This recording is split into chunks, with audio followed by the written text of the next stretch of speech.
Everyone welcome back. आज की इस वीडियो में हम बात करेंगे इकोनॉमिक्स एक और चैप्टर के बारे में, जो चैप्टर होने वाला है आपका डिमांड एनालिसिस का। I hope and I believe कि आपने यूटिलिटी एनालिसिस वाला वीडियो जरूर देखा हो, बिकॉज जो हम इकोनॉमिक्स का रिवीजन आपको दे रहे हैं इन डिटेल, वो पूरा का पूरा एमसीक्यू बेस पर है। रीजन आप सबको पता है, आपका पेपर भी एमसीक्यू अप्रोच पर होने वाला है। तो सर डिमांड की जब बात आएगी तो आपके माइंड में जो सबसे पहली इमेज आती है वो जरा क्लियर करता हूं। डिमांड को लेकर ना बच्चों के मन में बहुत बार कंफ्यूजन है, इवन तो उन्होंने पढ़ तो रखा है, बट देखो आपको दिमाग में क्या रखना है।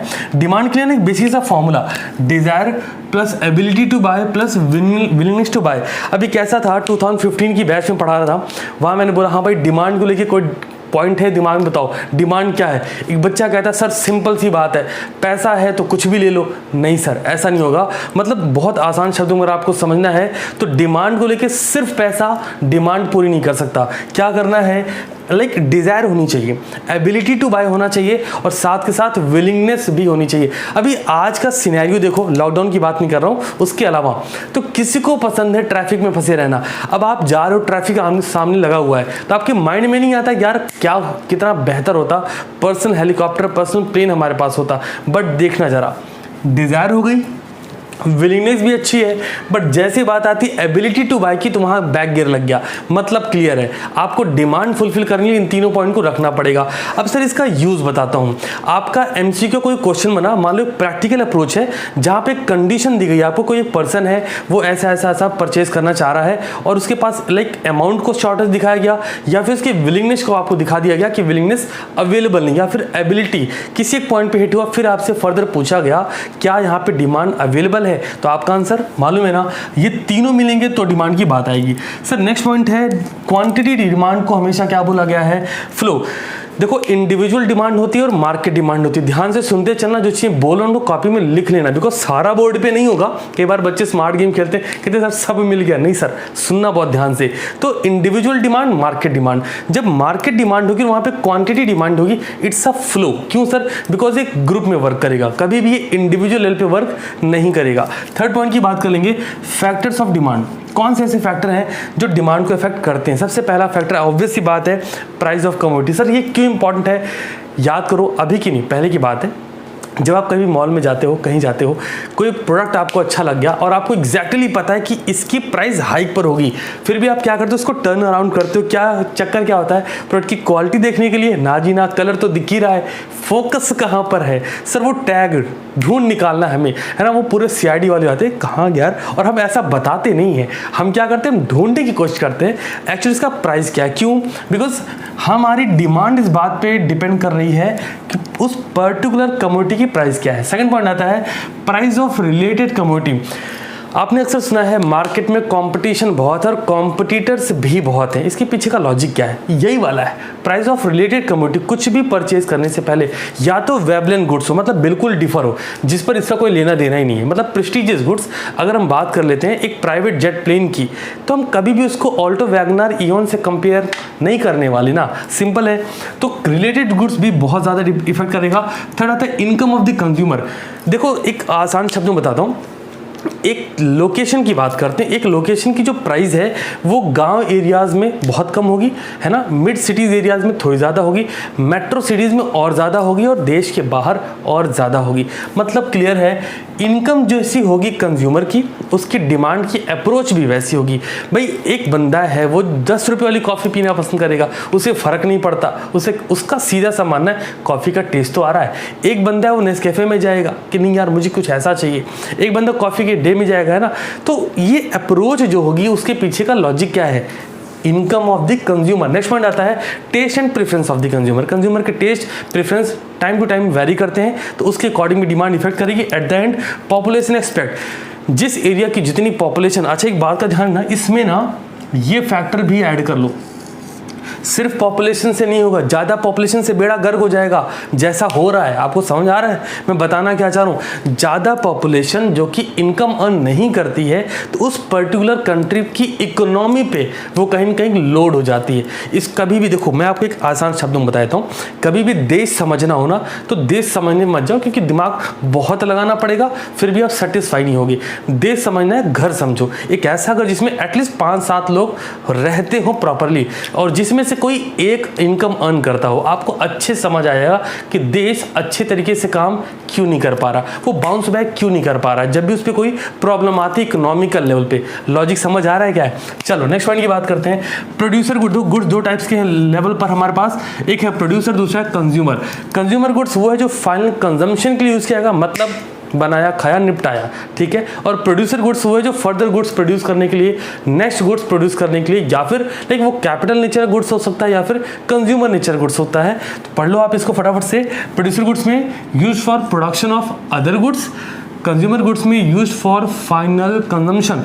चलिए जी, आते हैं आपके सबसे popular topic law of demand पे। सर क्या है law of demand? Inverse relationship है ना, ये तो सबको पता है। Inverse relationship between price and quantity demanded. Like simple सा है, प्राइस जितनी ज़्यादा बढ़ेगी डिमांड उतनी ज़्यादा घट जाएगी, और प्राइस जितनी ज़्यादा घटेगी डिमांड उतनी ज़्यादा बढ़ जाएगी। बट क्या ये सारे गुड्स पर अवेलेबल होता है? आंसर है बिल्कुल नहीं। गिवन गुड्स या फिर आप नेसेसिटी गुड्स कर लो।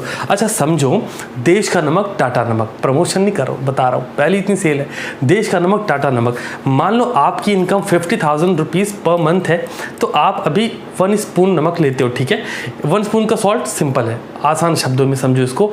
अब आपकी इनकम अचानक से बढ़ के 4 लाख पर मंथ हो गई, तो क्या करोगे? स्पून भी 8 गुना बढ़ा दोगे क्या? नहीं ना, वो तो टेस्ट के अकॉर्डिंग ही जा रहा है। तो या फिर वेबलिन गुड्स की बात कर लो, आपके पास एक फरारी, एक और फरारी, एक और फरारी, फर्क ही नहीं पड़ता, कीमत जितनी मर्जी हो जाए।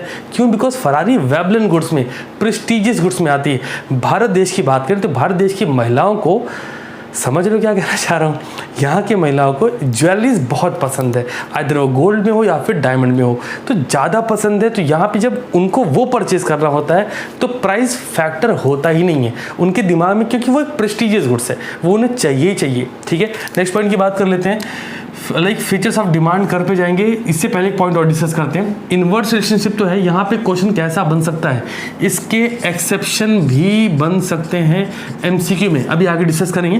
पहले बात करते हैं फीचर्स ऑफ डिमांड कर्व। देखो कर्व बनाने को नहीं आएगा बिकॉज एमसीक्यू है, तो ज़्यादा कर्व पर फोकस मत करना। हाँ कोई टॉपिक कर्व्स बनाने के बाद बेहतर समझ आता है, वेल एंड गुड, ज़रूर बनाओ। बट आपको ये पता है एमसीक्यू अप्रोच है तो वहाँ कर्व नहीं बनाना है, सिर्फ गोले भरने हैं ना, तो ध्यान रखना इसका। तो नेक्स्ट पॉइंट हमारे पास है फीचर्स ऑफ डिमांड कर्व में slope downward from left to right, पहला point. It is also called average revenue curve, इसको आप यहाँ लिख लीजिएगा, एवरेज रेवेन्यू कर्व के नेम से जाना जाता है इसको, ठीक है। थर्ड है निगेटिवली स्लोप। तो ये 3 पॉइंट आपको जो दिमाग में रखने हैं इसके फीचर से रिलेटेड। अगला था एक्सेप्शन, जो मैं यहाँ बात कर रहा था, exception of law of demand. पहला है कॉन्स्पीशियस गुड्स या फिर वेबलिन गुड्स, इसको आप प्रेस्टीजियस गुड्स भी लिख लो। सेकंड आता है गिवन गुड्स या इन्फीरियर गुड्स, वो गुड्स जिनकी क्वालिटी थोड़ी सी लोअर ग्रेड पर है, जिसको हम इन जनरल कंज्यूम करना नहीं पसंद करते। थर्ड पॉइंट आता है फ्यूचर एक्सपेक्टेशन अबाउट प्राइस। अच्छा समझो, आप कोई प्रोडक्ट लेने गए, ये पॉजिटिव भी हो सकती है, नेगेटिव भी हो सकती है। दैट मीन्स आप कोई प्रोडक्ट परचेज करने गए और आपको सेल्समैन ने बोला सर अगर आप आज नहीं लेके जाते हो इसकी price around 150 lakh rupees hike कर जाएगी। अब अभी लेके जाएंगे यार अगर लेने का मन ही है तो, बट इसको चेंज करते हैं, ये हाइक का था। अगला चले आपसे बोलते हैं सर हालांकि ऐसा बोलेगा नहीं, क्योंकि कल की क्लास में silence is not fraud law वाली क्लास में आपने लॉजिक समझ लिया था, है ना। कैवेट इमिटर क्या मतलब इसका, कमेंट बताना ज़रूर। कैवेट इमिटर है ना, बिजनेस लॉ का वर्ड बोल रहा हूँ इकोनॉमिक्स की क्लास में। फ्यूचर एक्सपेक्टेशन हमारी प्राइस को लेके सेल्समैन अगर हालांकि बोलेगा नहीं, बट अगर वो बोलता है सर अगर आप आज इसको ना लेके अगर आप 1 हफ्ते बाद लेते हो तो कंपनी कुछ ऑफर्स आने वाले हैं और पॉसिबिलिटीज़ है कि आपको अराउंड 70-80,000 का ऑफ मिल जाए। अब जो आज डिमांड हम करने ही वाले थे हमने अपनी डिमांड पोस्टपोन कर दी, है ना। नेक्स्ट पॉइंट की बात करें, डिमांड फॉर नेसेसरीज, और डिस्कस कर चुका हूँ। नेसेसिटी के लिए कोई भी लॉ वर्क नहीं करता, बिकॉज जो चीज़ चाहिए तो चाहिए, वो अलग मेडिसिन है, हमें चाहिए तो चाहिए, उसके लिए ऑप्शन नहीं है। आज के दिन में अगर आप जो बीमारियां चल रही हैं, अगर आप उस वायरस की दवा इन्वेंट कर सकते, सोच के देखिए, फिर आप मतलब ह्यूमैनिटी की तो हेल्प करते करते बहुत मिनिमम प्राइस पे अगर आप 1 रुपये भी कॉस्ट कर देते तो आप इमेजिन नहीं कर सकते हो कितना सारा पैसा होता है। बट बात वही है क्योंकि ये चीज़ हमारे फील्ड से बाहर की है ना। नेक्स्ट पॉइंट की बात करेंगे, extension of demand, contraction of demand, elasticity of demand and factors affecting demand and name of their elasticity. देखो यार यहाँ 5 पॉइंट आएंगे कॉन्ट्रैक्शन और नो 5 पॉइंट आएंगे इलास्टिसिटी ऑफ डिमांड पे। कॉन्ट्रैक्शन और एक्सटेंशन में आपने करना है डिफरेंस। अब जो लोग तो यहाँ तक देख समझ रहे हैं उनको समझ आ गया मैं क्या करने वाला हूँ। तो आपके लिए सिंपल सा है टास्क। वीडियो ज़्यादा लंबा नहीं कर रहा हूँ बिकॉज आज आपने बिजनेस लॉ का पेपर दिया एंड आई बिलीव कि आप सारे लोगों ने आंसर मुझे ज़रूर सेंड किए होंगे। कोई सर्कमस्टेंसेस क्रिएट नहीं होने चाहिए। जब पेपर है मतलब है बात खत्म, क्योंकि पेपर उस टाइम पे नहीं दिया गया ना। तो अभी जैसा क्या होगा मुझे पूरा भरोसा है, एटलीस्ट 200 कॉपी अब तक आ गई होगी। जब मैंने वीडियो शूट करना स्टार्ट किया उससे पहले मैंने कुछ कॉपियाँ देखी भी थी। मैंने कहा एक बार देख लेता हूँ कौन कौन से हैं। तो 8:30 से 9 के बीच में ऑलरेडी चेक कर रहा था तो मेजॉरिटी कॉपी आ गई थी। मैंने कुछ लोग को लिख के भेजा भी, लेट मी चेक, है ना, क्योंकि ऑब्वियसली बात है कॉपी इतनी ज़्यादा आ रही थी कि मेरे लिए भी थोड़ा मुश्किल हो गया था। तो मैंने कहा कोई बात नहीं, 9 बजे मैंने ब्रेक लिया। मैंने कहा वीडियो रिकॉर्ड करता हूँ, उसके बाद दोबारा से फिर से भी देखूँगा रात में। बट ये बात आपको समझना है कि ये जो टास्क मैं आपको दे रहा हूँ 9, 10, 11, 12 इन दोनों में डिफरेंस क्रिएट करके लिखिएगा।